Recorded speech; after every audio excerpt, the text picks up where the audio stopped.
Welcome to r/NuclearRevenge. Here are today's stories. Story number 1. I didn't give my twin brother my kidney because he had an affair with my girlfriend and then outed me as bisexual. I was told to post my story here and figured this was my revenge cast. Fake names for obvious reasons. Me equals Ryan, brother equals Sebastian, mum equals mum, dad equals dad, sister equals Jane, best friend equals Isaac, cousin equals Kai, backstabbing cow equals girlfriend, husband equals Daniel. I, Ryan, and my twin brother Sebastian have never ever been close. In fact, he made life heck growing up, and my parents didn't help by playing favorites. Getting him better stuff on our birthday, only going to see films he liked at the cinema, and giving him extra money for housework, despite us doing the same amount of work. He would always put me down, belittle me, bully me with his friends at school, break my stuff and his, then blame me, and was just a pain in general. Growing up, the only people I knew to rely on was my older sister Jane, my cousin Kai, and best friend Isaac, who all knew what an awful person my brother was. Anyway, cut to when I was 17, and I had my first girlfriend, someone I loved very much. We didn't have sex, because she wanted to wait till her 18th birthday to lose her virginity, but it turns out that she was having an affair with my brother behind my back for half the time we were together, and only got caught when it was revealed she was pregnant. I was crushed. She knew how much I hated my brother, and she saw some of the awful things he did to me, but she still went and did that. Cheating is bad enough, but to do it with him of all people. I punched him in the face and broke his nose and made him lose a tooth, but according to my parents I'm the one in the wrong, and now we have to help this girl who is carrying my brother's child and have to help support them. My brother then said he had no intention of being a father and told my girlfriend to get an abortion. She then ran out of town, and I never saw her again. Don't know if she had the baby or aborted. All I know was that she was gone, and my folks were still praising my brother as the golden child. I was still the black sheep, and failure as usual. Another year goes past, and me and my brother still despise each other, but I had started dating again. Was a long while, but I found someone. Found a boy I liked. I'm bisexual, and this new guy Daniel I had met at college caught my eye. He was deaf, and I studied sign language out of boredom, so we got talking, and things just seemed to click. We date, fall in love, bring him to my friend Isaac's party to introduce him to friends, and all feels great. At this point, the only one who knew I was bi was Isaac, but one day walking into a cinema holding my boyfriend's hand, I bump into my evil twin. He points, laughs, and says some homophobic remarks.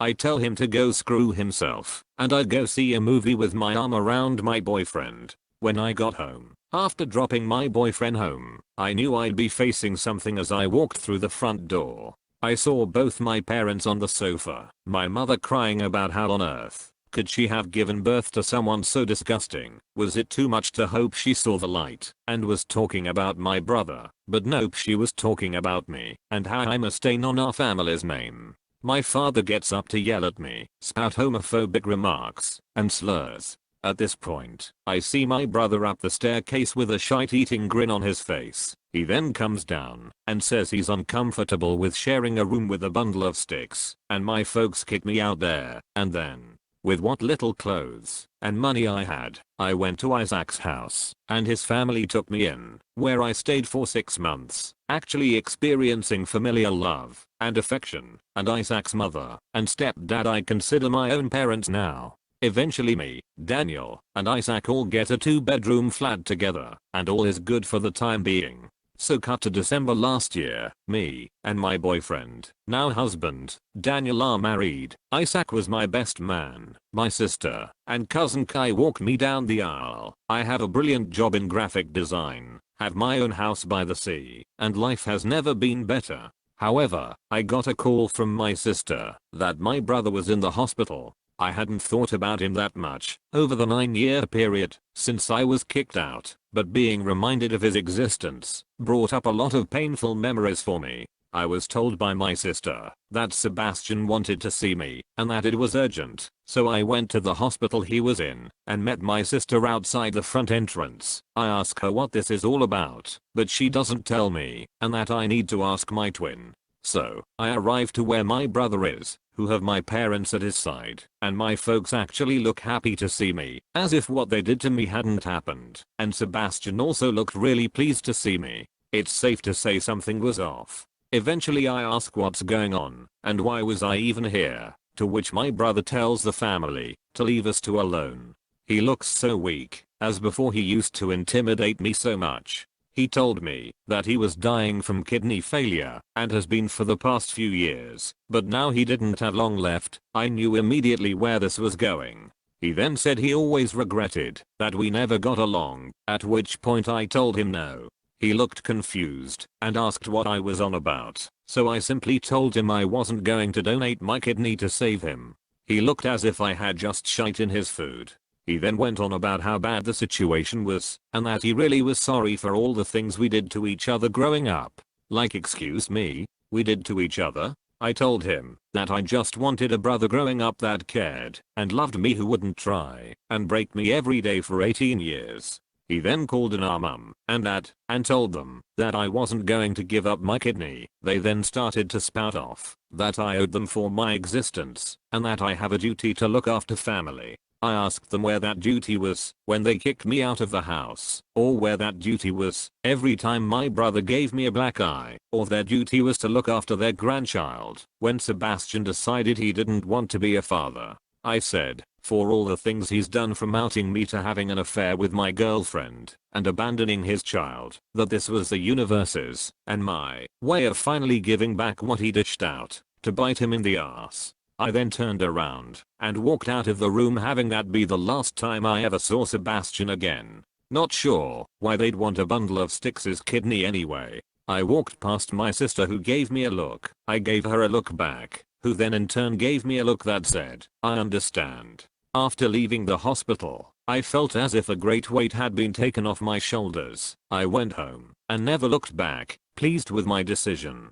Now last week, I get a call from my sister calling to inform me that Sebastian had died.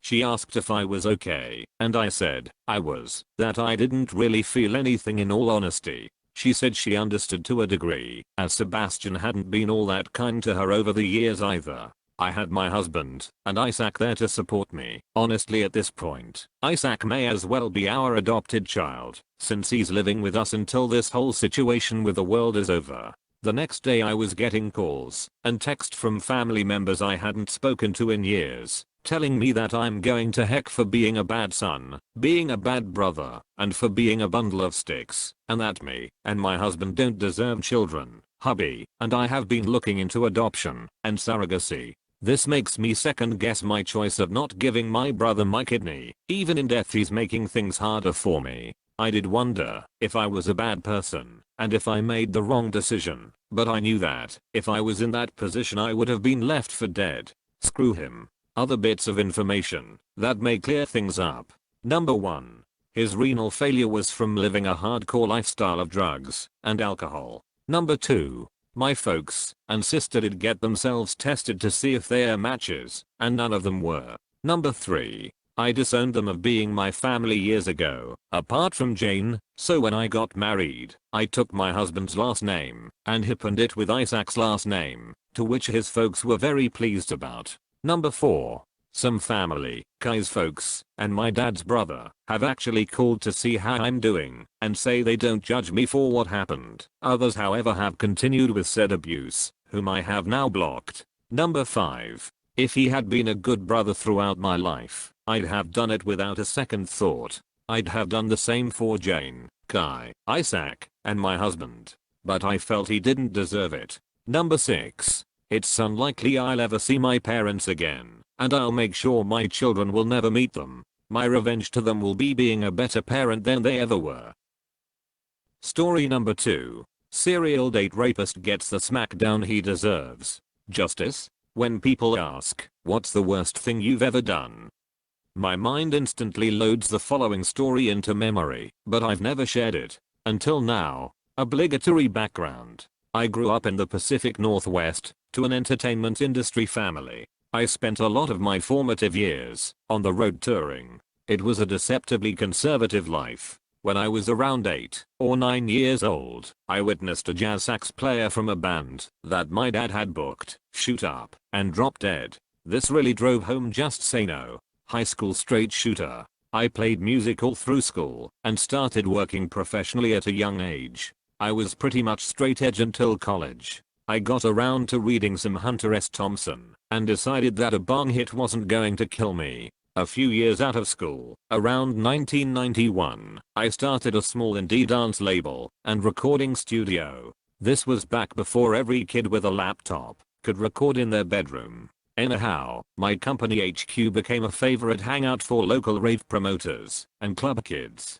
I became pretty well connected in that scene. I started experimenting with more and more types of party drugs and subsequently found myself with friends who were either major dealers or dealer adjacent. Untouchable. In this clique, there were 3 or 4 dudes who would be considered douchebags. You know the type. Fake tan, steroids, bleached hair, nice cars, etc. There was one dude in particular whom I always got a bad vibe from. As a young man in my 20s, I liked sex as much as the next guy, if not more, but even when I was out clubbing, looking to get laid, I never pushed my agenda, never used coercion, guilt, etc. to manipulate a woman into bed. If I spent $300 on dinner, I never felt like they owed me something. The only expectation I had was, if you make the date, show up, which is just good manners. Anyhow, back to the douchebag. Let's call him Tyler. This guy had a great sense of humor, the kind of good looks that make straight boys say damn, money, and a politically connected family.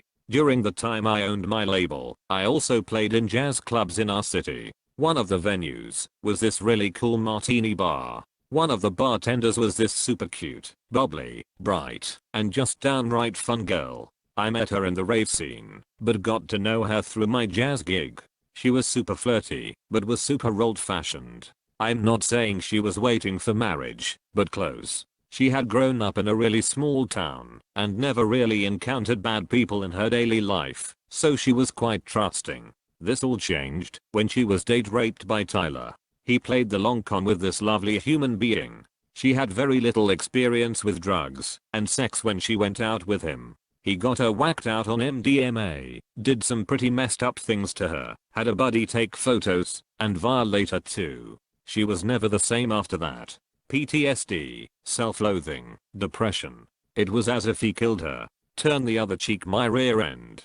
Tyler told her that she had blacked out and didn't remember being into it, and peppered her with the typical bullshit along the lines of I don't have to rape anybody, I get all the girls I want. Along with, nobody will believe you, and even if they did, there's no way I'll get arrested, etc. Personally, I was bullied a lot as a kid, and I can take a lot of shite and not blink an eye. But when somebody hurts somebody I care about, I tend to lean toward asymmetrical responses. Ironically, Tyler was not a consumer of drugs, nor excessive alcohol. This factors into things later. I spoke to 2 people about my plan. One was a major drug trafficker, the other was a member of state law enforcement. The Cliff Notes version of the retribution was, I purchased about $3,500 worth of heroin in pre-packaged, ready for retail baggies. I also got about 10 sheets of really powerful blotter acid. Tyler was attending a birthday party at a restaurant where I knew the valet staff really well. Well, not that well, but I was always an over-the-top kind of tipper. They knew me, knew I knew Tyler, etc. I told them I wanted to pull a prank on him and put something in his car. I slipped the guy a C-note and told him it was harmless and wouldn't come back on him. So he agreed. I put the contraband under his passenger seat, gave the keys back, and took off, springing the trap.